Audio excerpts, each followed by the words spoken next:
आप लोगों ने जो आपका भी फोर्थ में एग्जामिनेशन है 16 अप्रैल को, पेपर को कैसे अटेम्प्ट करना है, how should you solve the question paper, what should be your approach to solve the question paper. क्यों बताना जा रहा हूं मैं इस चीज को, what is the importance and what is the need. जरूरत इसलिए है कि अब तक आप लोग जिस भी सिस्टम से पढ़ते आए हो,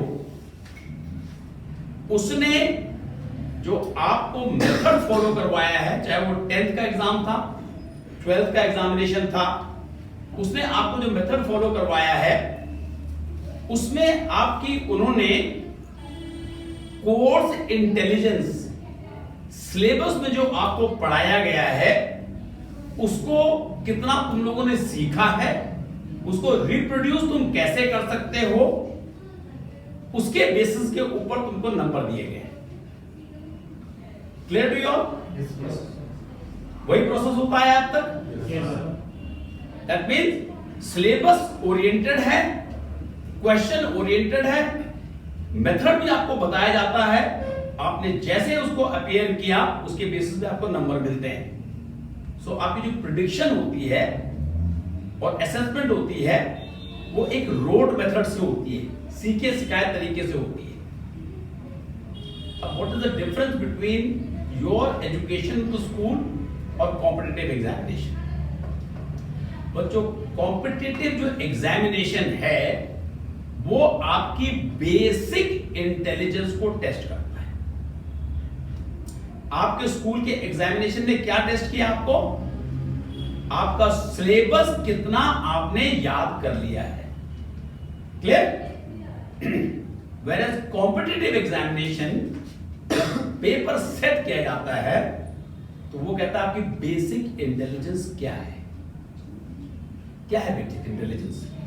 बेसिक इंटेलिजेंस है जो आपने सीखा है उसको आपने कैसे अप्लाई किया है।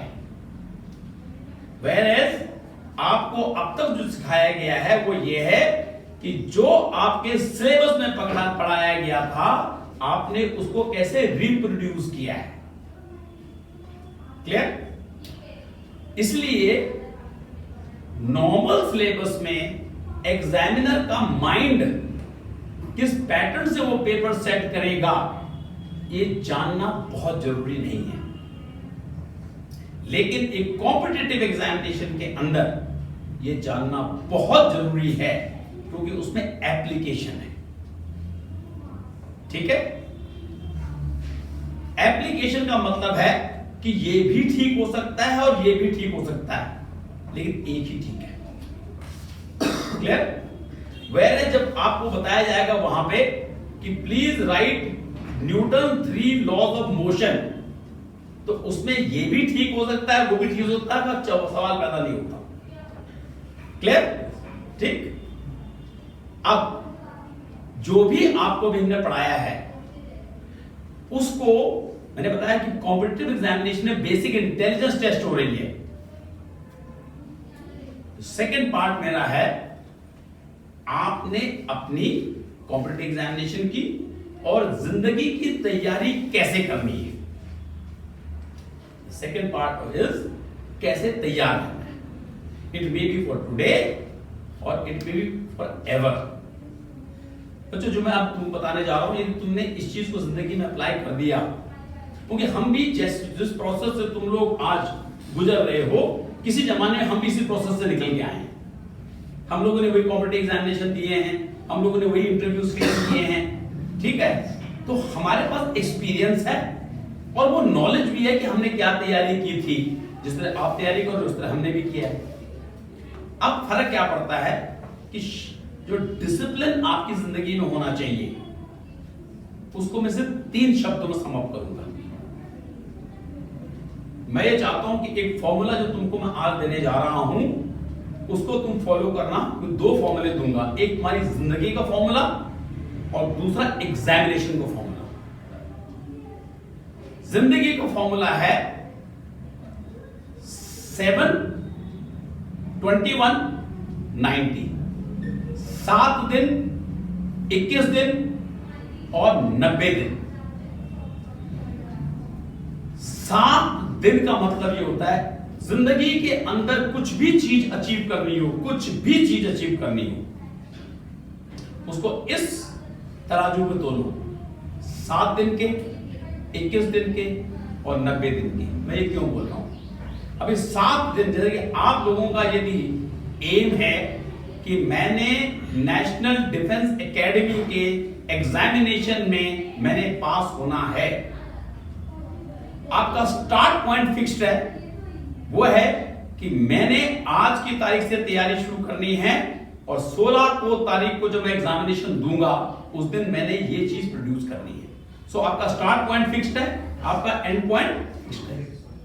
अब बीच की जो जर्नी है 7 डेज के अंदर आपको नेशनल डिफेंस एकेडमी के लिए जो पढ़ना है वो आपने एक रूटीन के बेसिस के ऊपर, टाइम फिक्स होना चाहिए, प्लेस फिक्स होनी चाहिए और उसको उतनी ही रिजिडिटी से 7 दिन तक लगातार फॉलो करो, बिना रुके हुए। बीमार हो तब भी, खाना मिले तब भी, बारिश हो रही हो तब भी, 7 डेज तक जैसे हमारे हठ योगी करते हैं, 7 दिन तक मैं अपने साथ वो हठ करूंगा। मैं बीमार हूं तब भी मैं उस 4 घंटे मैथ्स पढ़ूंगा या फिजिक्स पढ़ूंगा या जनरल नॉलेज पढ़ूंगा, उसी जगह पे पढ़ूंगा, उसी तरीके से पढ़ूंगा, कुछ भी हो जाए। क्लियर? 7 दिन में मुझे अपना बिस्तर कैसे बनाना है, मुझे अपना क्लीनलीनेस कैसे रखनी है, ये मैं उसी टाइम से जाऊंगा, एक्सरसाइज ये करूंगा। ये 7 दिन का रूटीन एक बनाओ और बिल्कुल रिजिडिटी से इसको फॉलो करो, कुछ भी हो जाए।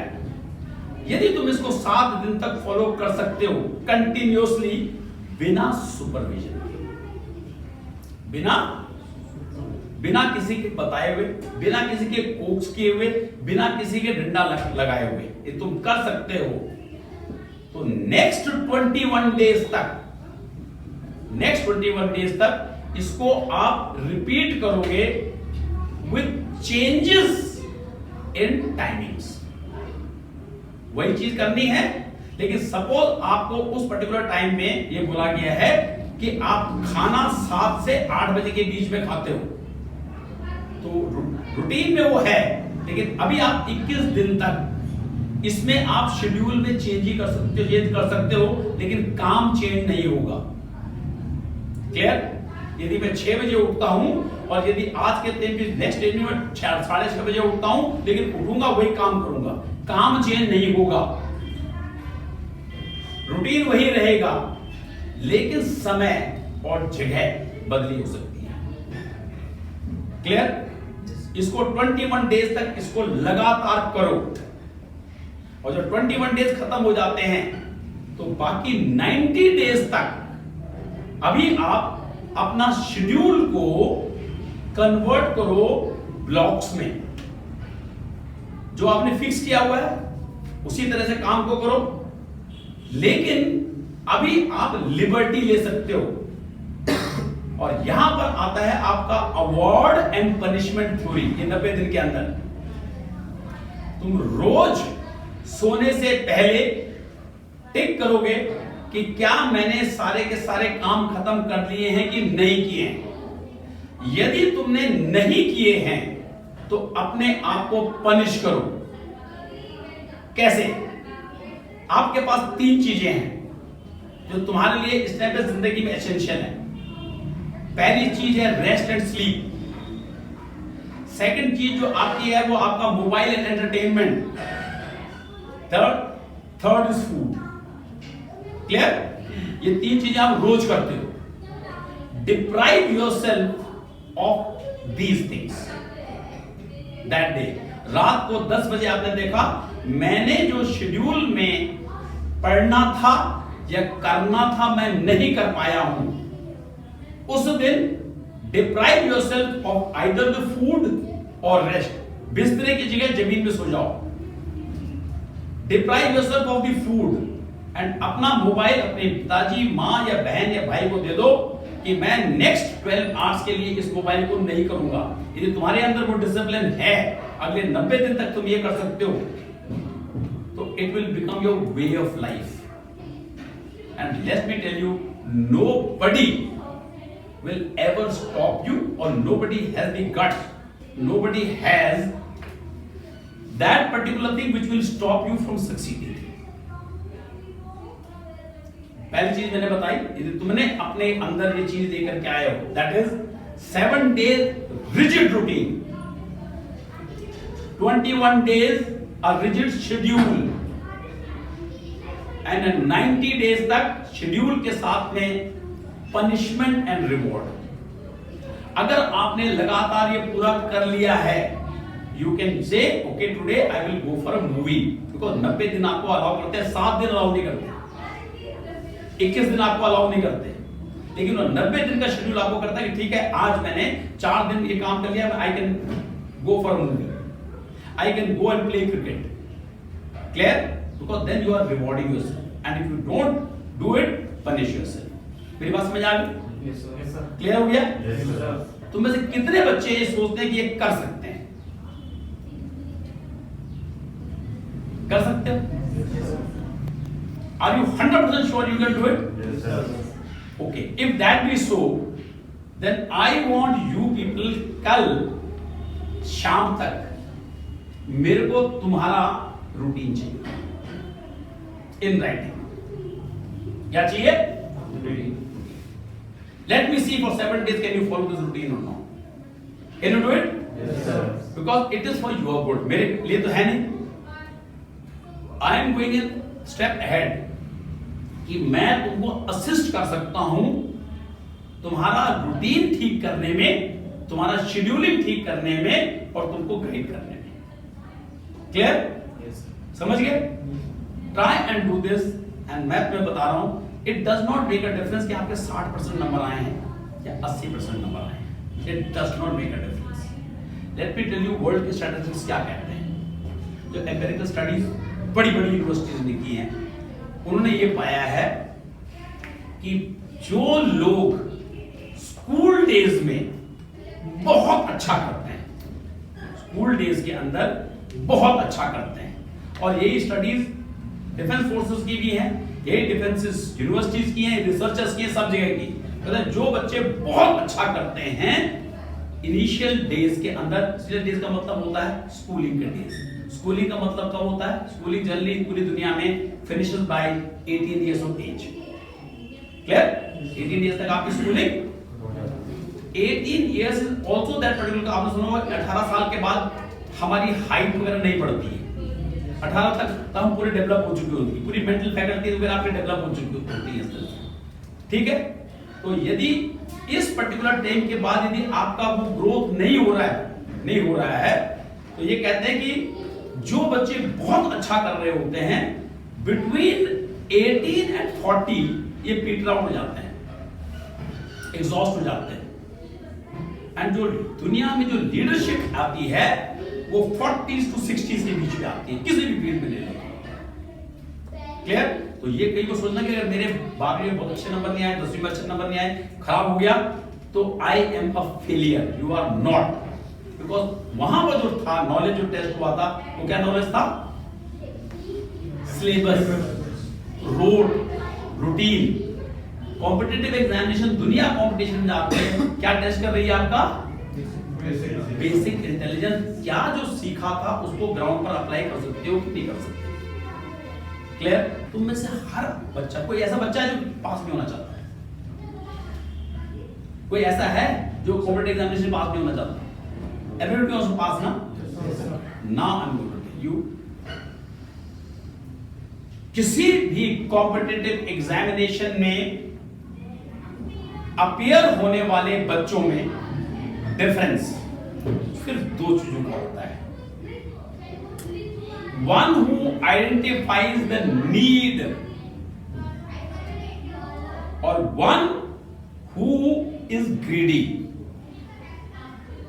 जो नीड वर्सेस ग्रीड के फर्क को समझ जाता है, जरूरत वर्सेस लालच के फर्क को समझ जाता है, वो कॉम्पिटिटिव एग्जामिनेशन में 100% सेलेक्ट होता है. अब ये है क्या, व्हाट इज द नीड, जरूरत क्या है? जब हम स्टडी करते हैं, एनालिसिस में आते हैं किसी कॉम्पिटिटिव एग्जामिनेशन के, जैसे कि आप नेशनल डिफेंस एकेडमी का एग्जामिनेशन है, नेशनल डिफेंस एकेडमी के एग्जामिनेशन के अंदर 3 नीड्स हैं, 3 जरूरतें हैं। पहली जरूरत है कि मैथमेटिक्स के एग्जामिनेशन में आप लोगों ने पास होना है, दैट मीन 30% से ऊपर नंबर लेकर के आने हैं। Clear view? आप लोगों को जनरल स्टडीज, जिसमें कि इंग्लिश और जनरल नॉलेज का जो कंबाइंड पेपर है, ये जो पेपर हैं, उसमें आप लोगों को पास होना है। Cut off marks single subject के 25% होते हैं, ये भी पता है? सो द नीड इज कि मुझे 30% से ऊपर मैथमेटिक्स में नंबर लेकर के आने हैं और वही 25 से ऊपर मैंने दोनों में रहना है। तो बेस क्लियर है? Clear to everybody?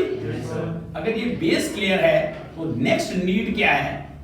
मेरिट में आने के लिए मेरे को 40 to 45% मिनिमम चाहिए।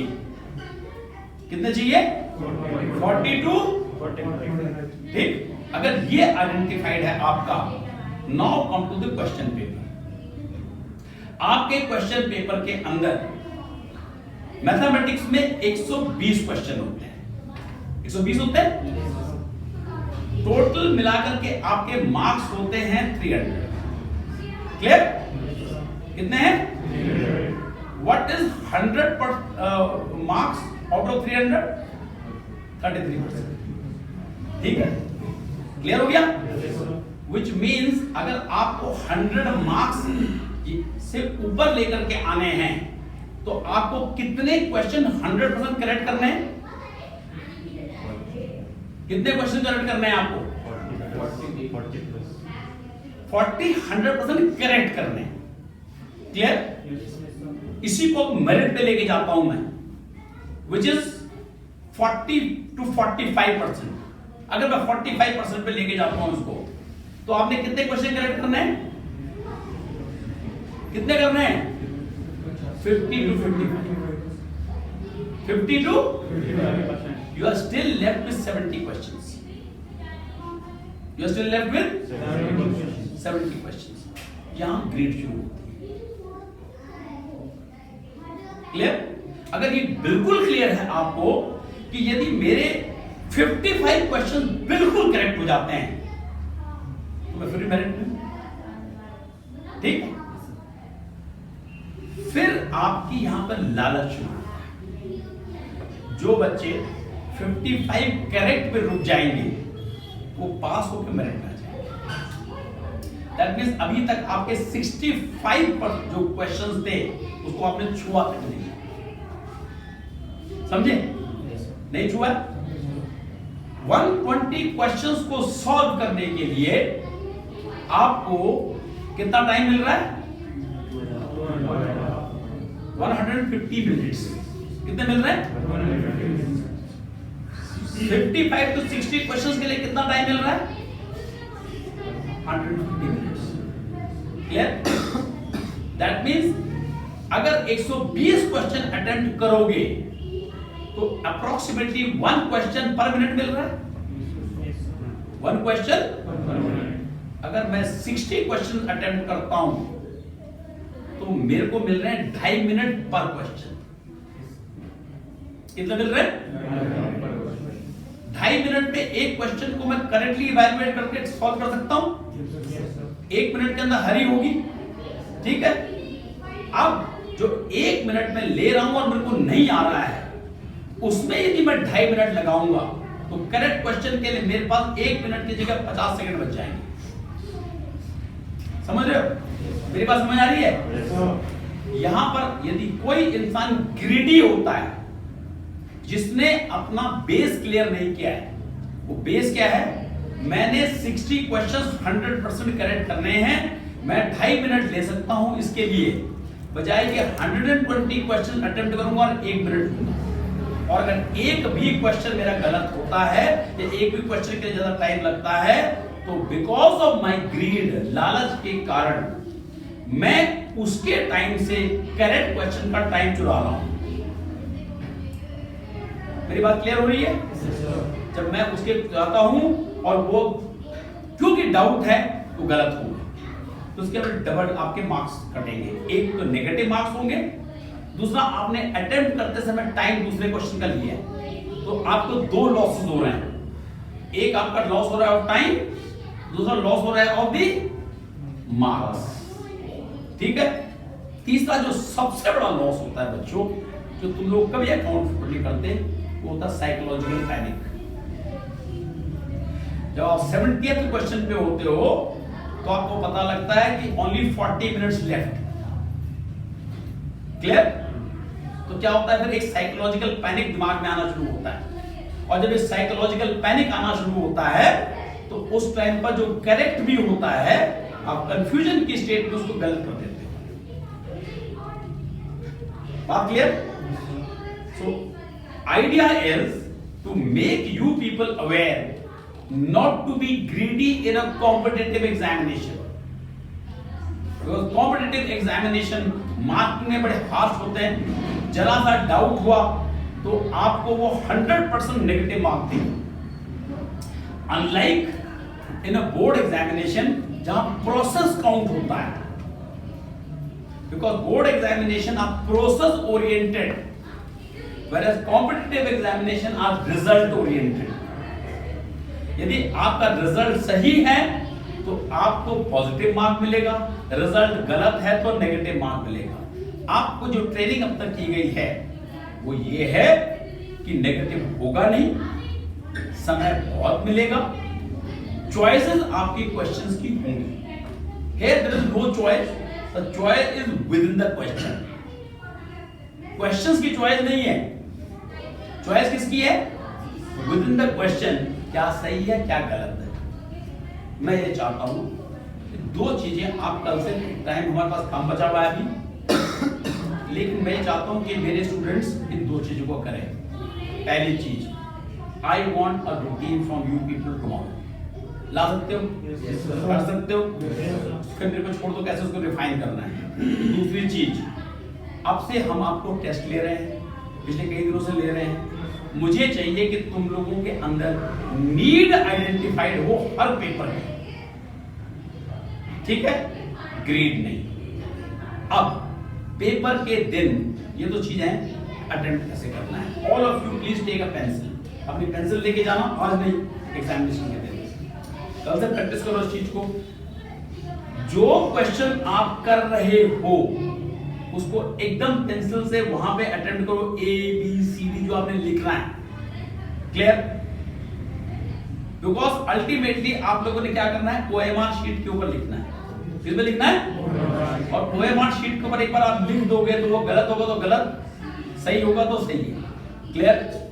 यूज अ पेंसिल पहले शीट के ऊपर लिखने के लिए लिखो ए बी सी डी जो भी है, एंड उसके बाद आपकी ओएमआर शीट पे जाओ। ठीक है? टू थिंग्स, ग्रेड खत्म, टाइम को इंक्रीज करो, 60 क्वेश्चंस को अटेम्प्ट करो, 2.5 मिनट लो, because with 60 correct questions nobody can stop you not coming in the merit। Clear to you? ये तीन चीजें, मुझे रूटीन चाहिए, मुझे पेंसिल का मार्किंग चाहिए अपने पेपर्स के ऊपर आपके। थर्ड इज, कल से आप वही अटेम्प्ट करोगे जो आपको आता है, मुझे आपकी ग्रेड नहीं दिखनी चाहिए। क्लियर? समझ में आ गया? Okay, now any question that you people have, anything you want to ask?